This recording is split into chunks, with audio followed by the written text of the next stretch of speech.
আপনার টাকার কথা, আপনার সম্পদের কথা, আপনার বিনিয়োগের কথা মনের ভুলেও কাউকে বলবেন না। এমনকি আপনার ঘরের আপনার স্ত্রীকেও, আপনার বউকেও বলবেন না। কেন বলবেন না? এই বিষয়ে আজকের এই ভিডিওতে বিস্তারিত আলোচনা করব। দেখুন, আমাদের একটি টেন্ডেন্সি কী হলো জানেন? মধ্যবিত্ত, নিম্ন মধ্যবিত্তের আমরা আমাদের টাকা পয়সার কথা জনে জনে বলে বেড়াতে স্বাচ্ছন্দ্য বোধ করি, এক ধরনের আনন্দ অনুভব করি। আমার টাকা রয়েছে, আমার গাড়ি রয়েছে, আমার বাড়ি রয়েছে, আমার বিনিয়োগ রয়েছে, আমার স্বর্ণ রয়েছে, আমার আইফোন রয়েছে, আমি ঘুরতে গিয়েছি। এগুলো পোস্ট দিয়ে দিয়ে সোশ্যাল মিডিয়ায় আমরা অন্যকে জানাই। কেন জানাই জানেন? আমরা আমাদেরকে ধনী দেখাতে চাই, আমরা আমাদের ধনীত্ব প্রকাশ করতে চাই, মানুষকে শো আপ করে বেড়াই। আর এ কারণে আমরা এগুলো দেখিয়ে এক ধরনের আত্মতৃপ্তি অনুভব করি। কিন্তু আপনি কি জানেন, আপনি এই যে মানুষকে আপনার টাকার কথা বলে বেড়াচ্ছেন, দেখিয়ে বেড়াচ্ছেন, নিজেকে বড়লোক সাজাচ্ছেন, এটি একটি আত্মঘাতী সিদ্ধান্ত। এটি আপনার মারাত্মক ক্ষতি করে দিচ্ছে। কি ক্ষতি করছে? কেন আপনি টাকা পয়সা নিয়ে আপনার নিজের টাকা পয়সার কথা ঘরের বউকেও বলবেন না? এটা আমি বলছি কারণটি কি। এই কারণগুলো নিয়ে আজকের এই ভিডিওতে আমি আলোচনা করব বিস্তারিত। নিকালো মেকিয়াভেলি ইটালির একজন প্রাচীনকালের একজন দার্শনিক। তার সময়ে ইটালিতে দুজন ব্যবসায়ী ছিল এবং নিকালো মেকিয়াভেলি তার বইতে এই ঘটনাটি লিখেছিলেন। একজন ব্যবসায়ী ছিল যিনি তার ব্যবসা সম্পর্কে মানুষকে বা তার প্রতিযোগীদের, তার বন্ধু বান্ধবকে বলে বেড়াতেন প্রকাশ্যেই যে আমার ব্যবসায় এই লাভ হচ্ছে, আমি এই কৌশলে আমার ব্যবসা পরিচালনা করছি। ফলে কি দেখা গেল জানেন? কয়েক বছরের মধ্যে তার ব্যবসায় ধস নামলো, কারণ তার ওই টেকনিকগুলো সবাই জেনে গিয়েছিল, তার সম্পদের কথা সবাই জেনে গিয়েছিল এবং সেগুলো চুরি করে, তারা সেগুলো অনুসরণ করে তাকে প্রতিযোগিতায় হারিয়ে দিয়েছিল। এবং তার যত বিশ্বস্ত লোক ছিল, তারা এই ব্যবসার কৌশল জানতো, তাদেরকে তারা ভাগিয়ে নিয়ে গিয়েছিল। অপরদিকে ওই একই সময় আরেকজন ব্যবসায়ী ছিল, কাপড়ের ব্যবসায়ী। সেই কাপড়ের ব্যবসায়ী তার ব্যবসার যে টেকনিক বা ব্যবসা সম্পর্কে সে সব কিছু সবার থেকে গোপন রাখলো। সে অন্যরা যখন জিজ্ঞেস করতো তোমার ব্যবসা কেমন চলছে, সে বলতো যে ভাই আমি কোনো মতে টিকে রয়েছি, আমার লস হচ্ছে, এখন অন্য কোনো উপায় নেই, আমি কিছু করতেও পারছি না, এটা ছাড়া আমি আর শিখিও নি কিছু, তাই এটা কোনো রকমের ধরে রেখেছি। এটা সে সকলকে বলে বেড়াতো, খুবই সাধারণভাবে জীবনযাপন করতে, চলাফেরা করতো। এর ফলাফলে কী হয়েছে জানেন? তার যত প্রতিযোগী রয়েছে সমাজে ওই ব্যবসার, তারা তাকে আন্ডার এস্টিমেট করা শুরু করলো যে আরে ও ব্যবসা, ও তো ধ্বংসের দিকে, ও আর কি ব্যবসা করবে, ও তো গরিব একজন ব্যবসায়ী। এভাবে তাকে নেগলেক্ট করা শুরু করলো। নেগলেক্ট করতে করতে অনেক সময় দেখা গেল যে তাকে দয়া করাও শুরু করলো, অর্থাৎ অনেক বিষয়ে তাকে ছাড় দেওয়া শুরু করলো, যে সিম্প্যাথিসাইজড, মানে যে সিম্প্যাথি প্রদর্শন করা শুরু করলো যে ও তো গরিব ব্যবসায়ী, যাক ওকে একটু ছাড় দেয়। কিন্তু ভিতরে ভিতরে কিন্তু তিনি এই সারগুলো নিয়ে এভাবে ভান করে করে কিন্তু একটা সময়ে সাম্রাজ্য গড়ে তুললেন এবং দেখা গেল যে তিনি সকলকে ছাড়িয়ে তৎকালীন ইটালির সর্বশ্রেষ্ঠ ব্যবসায়ীতে পরিণত হলেন। আর এটা যখন তার প্রতিযোগিতা জানতে পারলো, তখন তারা চমকে গেল ঠিকই, কিন্তু তখন তাদের আর কিছু করার ছিল না, কারণ ওই ব্যবসায়ী তখন এত উঁচুতে পৌঁছে গিয়েছে যে তার ক্ষতি করার আর কারো সম্ভাবনা নেই। সুতরাং এই কারণগুলোর জন্যই আমি বলছি, আপনি আপনার টাকা পয়সার কথা, আপনার ধন সম্পদে বিনিয়োগের কথা কাউকে বলবেন না, এমনকি আপনার ঘরের আপনার স্ত্রীকেও এটি বলবেন না। কেন আপনি আপনার টাকা পয়সার কথা গোপন রাখবেন, অন্যকে বলবেন না? কারণ আপনি যদি আপনার টাকা পয়সার কথা অন্যকে বলেন, তাহলে এক নাম্বার যে ঘটনাটি ঘটতে পারে সেটি হলো গ্রাব হ্যান্ডস। অর্থাৎ যখনই আপনার টাকা পয়সার কথা প্রকাশিত হবে, ধন সম্পদের কথা প্রকাশিত হবে, তখন আপনার দিকে কতগুলো হাত আকৃষ্ট হবে, কতগুলো প্রকাশ্য হাত, কতগুলো অপ্রকাশ্য হাত। প্রকাশ্য হাত আপনার কাছে টাকা ধার চাইবে, আপনার কষ্টার্জিত ইনকামে তাদের অধিকার মনে করবে।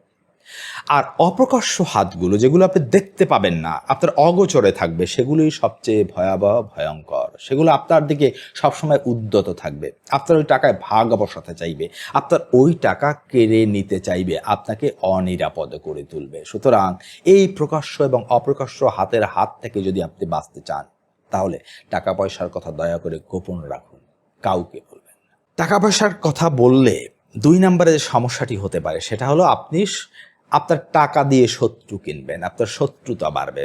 যখনই আপনার টাকার কথা জানবে, তখন আপনার আত্মীয় স্বজন আপনার কাছে টাকা ধার চাইবে।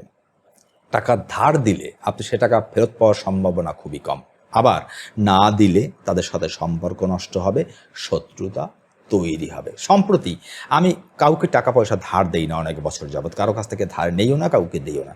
একজনকে একটা মানসিক ব্ল্যাকমেইলের শিকার হয়ে বা এক ধরনের মানসিকভাবে বাধ্য হয়ে, দয়া পরবশ হয়ে আমি একজনকে 30,000 টাকা ধার দিয়েছিলাম।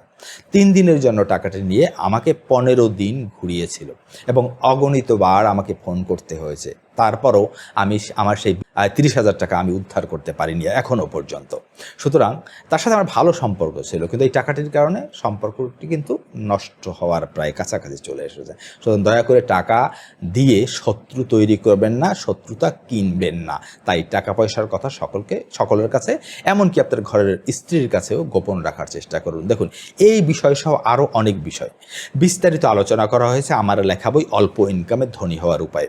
আপনি আপনার অল্প ইনকামকে কিভাবে সঠিকভাবে ম্যানেজমেন্ট করে, সঠিকভাবে ইউটিলাইজ করে জীবনে ধনী হয়ে উঠবেন, অর্থনৈতিক সমৃদ্ধি অর্জন করবেন, তার বিস্তারিত আলোচনা করা হয়েছে এবং গাইডলাইন প্রদান করা হয়েছে আমার এই বইটিতে। আমার পরামর্শ হলো আপনি 2 কাপ কফি স্কিপ করে আমার এই বইটি পড়ে দেখতে পারেন, কারণ এই বইটির আপনার জীবন পরিবর্তন করে দেওয়ার ক্ষমতা রয়েছে।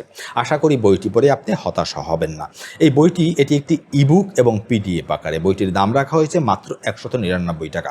যারা ক্রয় করতে আগ্রহী হবেন তারা দয়া করে আমার এই স্ক্রিনে দেওয়া নাম্বারে আমাকে হোয়াটসঅ্যাপে মেসেজ করতে পারেন। আপনি আপনার টাকা পয়সার কথা যদি অন্যকে জানিয়ে দেন, সবাইকে বলে বেড়ান, তাহলে 3 নাম্বারে যে ঘটনাটি ঘটতে পারে সেটি হলো আপনার পরিবারের সদস্যদের চাহিদা বেড়ে যাবে।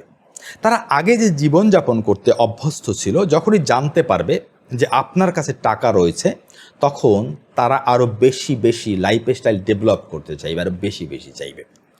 আগে যেটি তারা দমিয়ে রাখতো সেটি এখন তারা করতে চাইবে, কারণ জেনে গেছে আপনার কাছে টাকা রয়েছে। আর যখন আপনি সেটি তাদেরকে দিবেন না, তখন আপনার প্রতি তাদের ক্ষোভ তৈরি হবে, তাদের এই ধারণা তৈরি হবে যে আপনি তাদেরকে বঞ্চিত করছেন। ফলে পরিবারের সদস্যদের সাথে আপনার সম্পর্কের অবনতি হওয়ার সম্ভাবনাই বেশি। এরপর 4 নাম্বারে যে ঘটনাটি ঘটতে পারে সেটি হলো রাষ্ট্রের নজর আপনার উপর পড়বে, অর্থাৎ আপনি নজরদারির মধ্যে পড়ে যাবেন। যখনই আপনার টাকা পয়সা আসছে এটি জানাজানি হয়ে যাবে, তখন আপনার উপর ট্যাক্স আরোপকারী যে কর্তৃপক্ষ রয়েছে, অর্থাৎ ট্যাক্স আদায়কারী কর্তৃপক্ষ, তারা আপনার প্রতি নজর দেবে।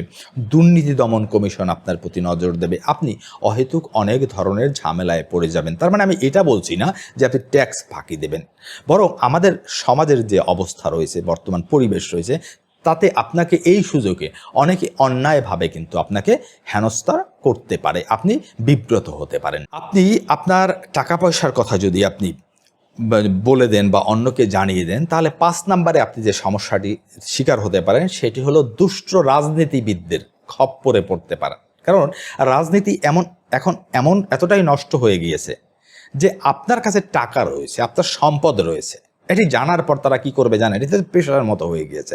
টার্গেট করবে আপনাকে, তককে থাকবে, আপনাকে ফল্টে ফেলানোর চেষ্টা করা হবে, ঘুঁটি এমনভাবে সাজানো হবে আপনি টেরই পাবেন না, আপনি তার পরিস্থিতির শিকার হয়ে যাবেন। কেন এটা করা হবে? ওই যে আপনার সম্পদ, আপনার টাকা, আপনার সম্পদ, আপনার টাকার প্রতি তারা নজর দিবে, সেখান থেকে তারা ভাগ নিতে চাইবে, চেষ্টা করবে পুরোটাই নিয়ে যাওয়ার, তাতে আপনি মরেন বা বাঁচেন। তাহলে 6 নাম্বারে যে ঘটনাটি ঘটতে পারে টাকা পয়সার কথা বলে দিলে সেটি হলো আপনার জীবন অনিরাপদ হয়ে যাবে। আপনি সাধারণ একজন মানুষ, সাধারণভাবে খেটে খুঁটে খান, কোনো রকম দিন আনে চলে, চাকরি করেন, চলছে, আপনার প্রতি খুব বেশি নজর দেবে না। কিন্তু যখন আপনার সম্পদ রয়েছে, টাকা রয়েছে, এগুলো সবাই জানতে পারবে, তখন সারা দুনিয়া আপনার দিকে নজর দেবে। তখন আপনি আর রাত্রে চলাফেরা করতে পারবেন না, আপনার সন্তানকে আপনি ফ্রি চলাফেরা করাতে পারবেন না, কিডন্যাপ হয়ে যাওয়ার ভয় থাকবে, ছিনতাই হয়ে যাওয়ার ভয় থাকবে, আপনার জীবনহানি হওয়ার ভয় থাকবে, ডাকাতি হওয়ার ভয় থাকবে, আপনাকে ফাঁদে ফেলার ভয় থাকবে, অর্থাৎ আপনার গোটা জীবনটাই অনিরাপদ হয়ে যাবে। এই সব কারণেই কিন্তু জ্ঞানী মানুষরা বলেন যে আপনি তার টাকা, বিশেষ করে চাণক্য নীতিতে বা নিকালো মেকিয়া ফেলিয়ে কথাগুলো বলেছেন যে আপনি আপনার টাকা পয়সার কথা ঘুণাক্ষরেও কাউকে বলতে যাবেন, নিজেকে ধনী জাহির করতে যাবেন না, তাতে উল্টো আপনি বিপদে পড়বেন। তো আজকের এই ভিডিও সম্পর্কে যদি আপনার মতামত থাকে মূল্যবান, বা আমি কিছু ভুল বলে থাকি, বা আপনার মনে হয় যে আমি বলতে ভুলে গিয়েছি, তাহলে সেই বিষয়গুলো কিন্তু বিস্তারিত আপনি কমেন্ট করে আমাকে জানাতে পারেন। আর আপনাদের কমেন্ট, আপনাদের লাইক, শেয়ার, এগুলো আমাকে মোটিভেট করে আপনাদের জন্য নতুন আরও ভিডিও নিয়ে আসার জন্য। দেখা হবে নতুন আরেকটি ভিডিওতে। সে পর্যন্ত ভালো থাকবেন। সকলকে ধন্যবাদ।